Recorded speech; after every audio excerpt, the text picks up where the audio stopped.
Yo, what is up, everybody? Big Daddy D here. Just a quick video for today, not a food review or nothing like that. Just more on the weight loss stuff. I'm actually going to be talking about pre-op versus post-op diet. So I'll just start it off, obviously, right now with pre-op. So pre-op sucks.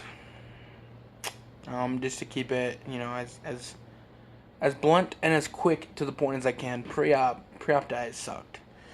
You got 2 weeks where you completely change your diet, and not just diet. I mean, it's not like a diet. Like, you are really changing a lot. Because even when you diet, you still eat lots of different kinds of foods. This is a diet where you are so limited, and it's crazy how limited you actually are. You end up eating, the same flavors, because you're not even, like, when you have yogurt, for example, you're only allowed plain yogurt, not vanilla, not any kind of flavor. And so you just get so boring on the flavors. You drink a lot of sugar-free drinks and stuff like that. But I mean, it's such a huge change for your body. It really is just a huge change for your body to go through. And that's why the pre-op, first of all, sucks. And another reason that the pre-op sucks is because your stomach is still big. You still have a big stomach. So you still want food, you crave it. The pre-op, honestly, in my opinion, was probably the worst of any of this whole experience with me doing the vertical sleeve. That's the worst experience of the whole thing. So pre-op, if anybody wants to know kind of pre-op, you have to stay underneath 50 grams of carbs. You need to try to get like 70 or something grams of protein or more. You can actually have as much protein as you want, but you need to keep it up. But you have to stay under 50 carbohydrates. Pretty much 0 to very little sugar. So everything you buy needs to be either sugar-free or super low sugar, which sucks again. But carbs and sugar kind of work together with what they have. So, I mean, it kind of, so you get to have that. Drinks-wise, no sodas. Actually, no, pre-op I was allowed to have some diet soda because it was mainly the sugar and carbs I was watching.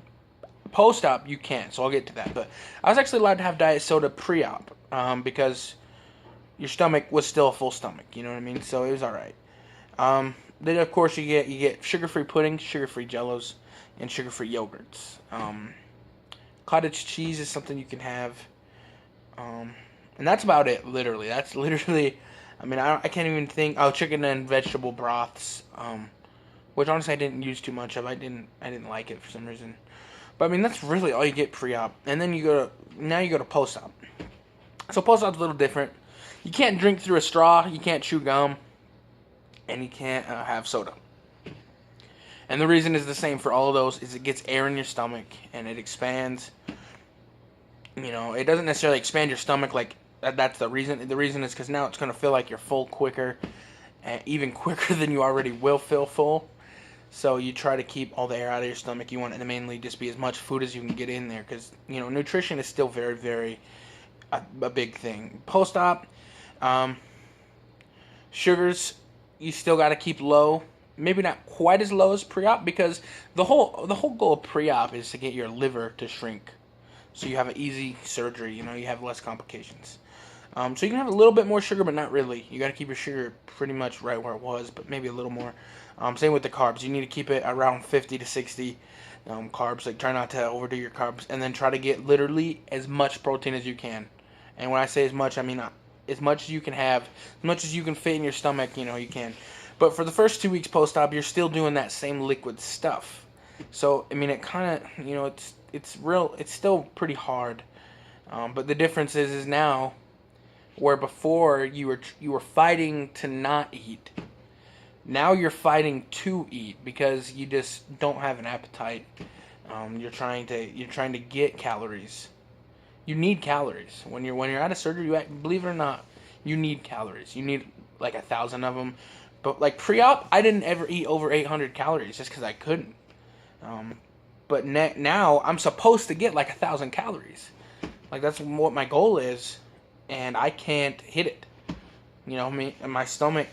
It's impossible for me to hit that calorie mark without going over my carbs or sugar. So it's very complicated afterwards. But I'd say the worst part about post-op diet is when you really crave, because you crave foods, but obviously you can't eat much of it. But the fact that you're like, I already had the surgery, now I just want to start eating normal foods again, because pre-op, you're doing it because you have to. You want it's the rule. You have to get your liver shrunk and all that kind of stuff.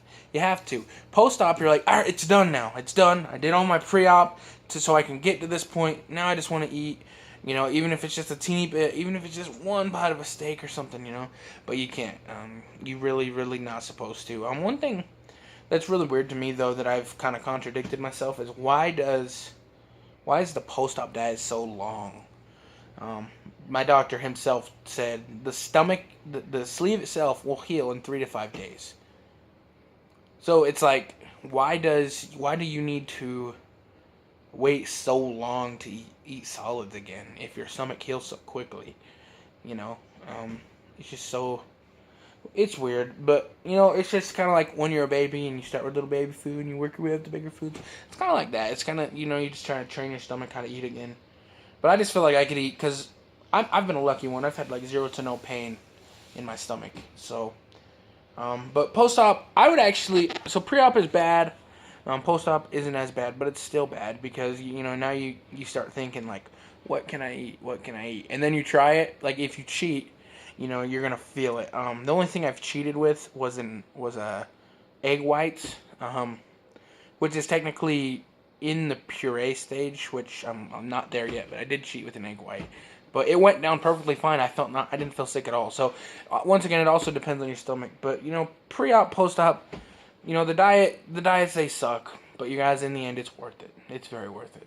I'm down 3 more pounds since my last weigh-in, so I'm down about roughly 34 pounds. 34 pounds in 3 weeks. 35 pounds, right there, guys. So I'm excited, and it's worth it. I just wanted to talk about a little bit about the diet, just in case anybody really wanted to know about it, and kind of hear the preference between the two, pre-op and post-op.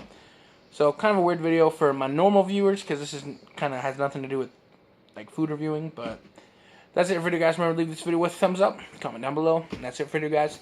Peace out.